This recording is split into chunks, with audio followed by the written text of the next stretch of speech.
नमस्कार मंडळी, मी पंढरनाथ ठोंबरे आपलं स्वागत करतो. आपलं चॅनल नक्की सबस्क्राईब करा, शेअर करा आणि आपली प्रतिक्रिया ही नक्की कळवा.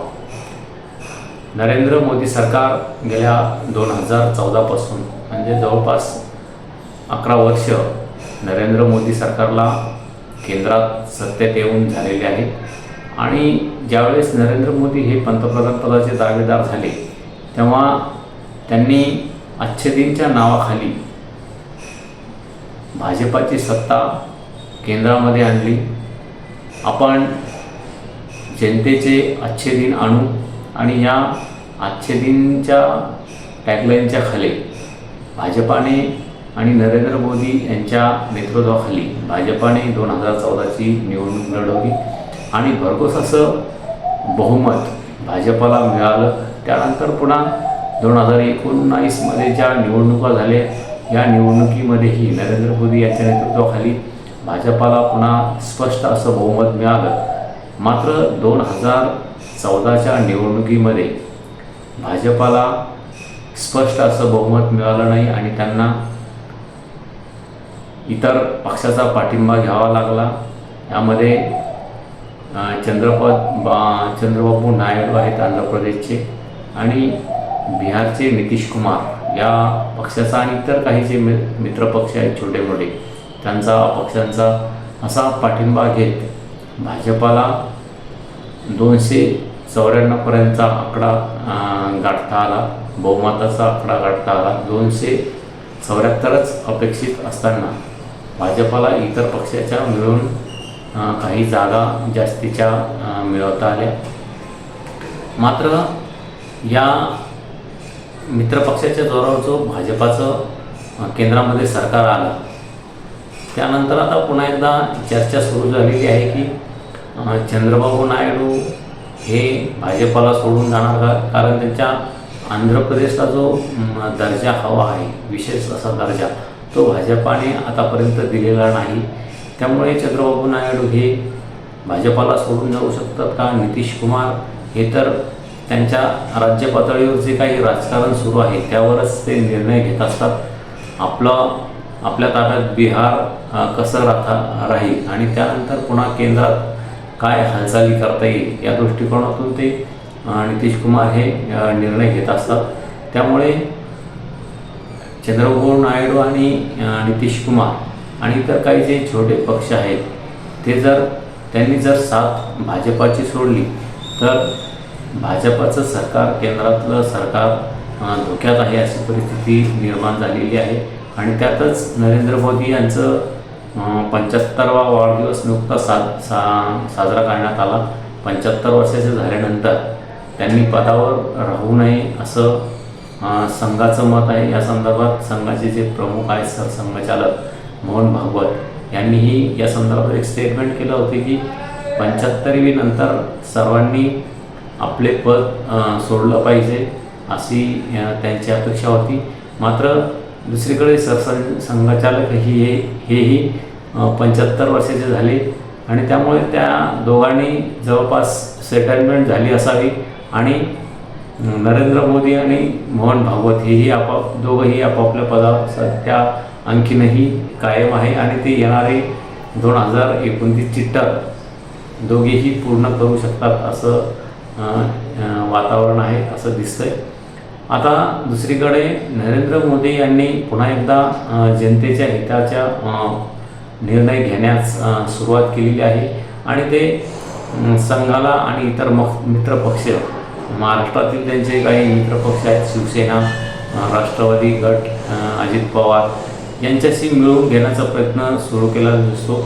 आणि जनतेच्या हिताचे प्रश्न जसं की त्यांनी नुकताच आता जो महत्त्वाचा मुद्दा होता GST या GSTच्या नावाखाली मोठ्या प्रमाणात जनतेची लूट झाली गेल्या 10-11 वर्षामध्ये आणि हजारो कोटी रुपयांचा निधी या GSTच्या माध्यमातून लोकांनी केंद्र सरकारकडे जमा केला आणि या GSTमुळे मोठी महागाई वाढली. त्यामुळे जनता परेशान होती. शेतकरी ही आत्महत्या करतो. शेतकऱ्याच्या मालाला भाव नाही, योग्य असा भाव मिळालेला नाही. त्यामुळे एकंदरीत मोदी सरकारने जे स्वप्न दाखवलं होतं अच्छे दिनचे ते गेल्या 10-11 वर्षामध्ये केंद्र सरकारला म्हणजेच भाजप सरकारला आजचे दिन आणता आलेले नाहीत. व्यापारी अडचणीत आहे, बेरोजगारीही हटलेली नाही. रोजगारांना अपेक्षित असा रोजगार उपलब्ध करून देता आला नाही. त्यामुळे केंद्रातील जे सरकार आहे ते डळमळीत दिसतंय. कारण नायडू आणि नितीश कुमार हे कधीही पाठिंबा काढून देऊ शकतात हे भाजपाच्या आणि नरेंद्र मोदी यांच्या लक्षात आलेलं आहे. त्यामुळे त्यांनी पुन्हा एकदा जर निवडणुकीला आपल्याला सामोरे जायचं असेल येणाऱ्या निवडणूक 2029मध्ये किंवा पुन्हा एकदा काँग्रेसने जर दावा केला केंद्र सरकार स्थापन करण्याचा, तर पुन्हा एकदा आपण जनतेमध्ये आपल्याला जनतेसमोर जावं लागणार आहे. या दृष्टिकोनातून नरेंद्र मोदी यांनी आतापासूनच प्रयत्न सुरू केलेले आहे आणि येणाऱ्या काळात आणखीन आपण जनहिताचे महत्त्वाचे निर्णय घेणार आहोत असं नुकतंच नरेंद्र मोदी यांनी जाहीर केलेलं आहे. त्यामधील हा GST एक महत्त्वाचा निर्णय ठरतो की ज्यामुळे सर्वसामान्य जनता असो की व्यापारी वर्ग असो किंवा इतर या सर्वच वर्गाला या GST मुक्तीमुळे मोठा फायदा झालेला आहे. आणि येणाऱ्या काळात पुन्हा आणखीन काय निर्णय नरेंद्र मोदी घेत आहेत याकडे सर्व महाराष्ट्राचे, भारताचे, देशाचे लक्ष तर आहेच. मात्र नरेंद्र मोदी गेल्या काही दिवसात नरमले आहेत का? केंद्रातील जे त्यांचं सरकार आहे भाजप सरकार ते धोक्यात आहे का? त्यामुळे ते नरमाईची भूमिका घेत आहेत का? भाजप संघाशी जुळवून घेण्याचा प्रयत्न करत आहेत का? अशा अनेक गोष्टी आपल्याला सध्या राजकारणामध्ये घडामोडी होताना दिसत आहेत. त्यामुळे आपण आपली प्रतिक्रिया नक्की कळवा की नरेंद्र मोदी हे इतर पक्षाशी जुळवून घेण्याचा प्रयत्न करतायत का? आणि येणाऱ्या निवडणुकीमध्ये लोकसभेच्या निवडणुकीला आता 3 ते 3.5 वर्षाचा कालावधी बाकी आहे. या निवडणुकीला आपल्याला सामोरं जावे लागणार आहे.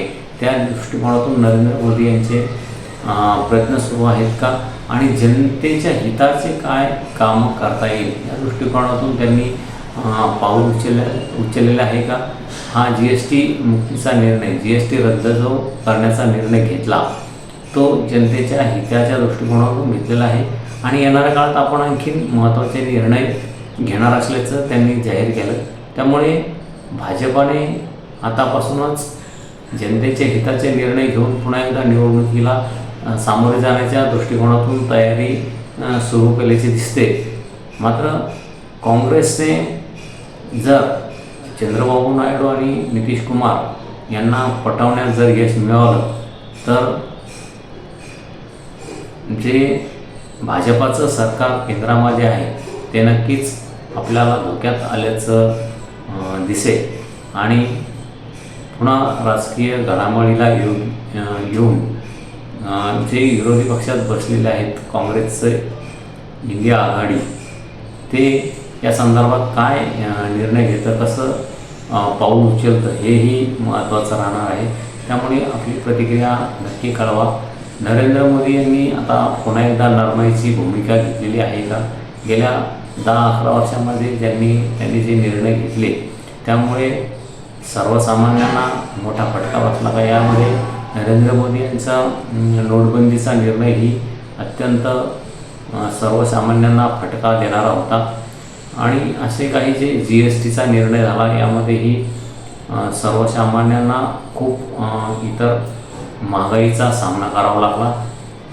असं एकंदरीत वातावरण असताना नरेंद्र मोदी यांनी पुन्हा एकदा येणाऱ्या निवडणुकीच्या तयारीच्या दृष्टिकोनातून काय करता येईल, जनतेला कसा दिलासा येईल, जनतेच्या हिताचे निर्णय आणि जनतेच्या जवळ कसा जाता येईल या दृष्टिकोनातून नरेंद्र मोदी यांनी प्रयत्न सुरू केलेले आहेत. नरेंद्र मोदी हे नरमलेले आहेत असं चित्र आहे आणि भाजपाचं जे सरकार आहे केंद्रातलं ते धोक्यात आहे असं एकंदरीत राजकीय वातावरणात जी चर्चा सुरू आहे ती येणाऱ्या काळात खरी ठरते का, की नरेंद्र मोदी त्यावर मात करतात आणि आपला कालावधी पूर्ण करतात आणि पुन्हा एकदा जनतेत जाण्यासाठी त्यांनी जी नरमाईची भूमिका घेतलेली आहे या संदर्भात आपली प्रतिक्रिया नक्की कळवा की नरेंद्र मोदींनी गेल्या जे 10 वर्षाची त्यांची जी भूमिका होती आणि येणाऱ्या आता 3ऱ्या टर्ममध्ये 1.5-2 वर्ष झाल्यानंतर आता पुन्हा त्यांनी एकदा नरमाईची भूमिका घेत जनतेच्या हिताच्या दृष्टिकोनातून जे काही निर्णय आहेत ते घेण्यासाठी सुरू केलेल्या आपल्याला दिसतंय का, या संदर्भात आपली प्रतिक्रिया नक्की कळवा. आणि नरेंद्र मोदी सरकार केंद्रातलं हे धोक्यात आहे का, या संदर्भातही आपली प्रतिक्रिया नक्की कळवा. आपलं चॅनल सबस्क्राईब करा, शेअर करा, लाईक करा. धन्यवाद. थांबतो.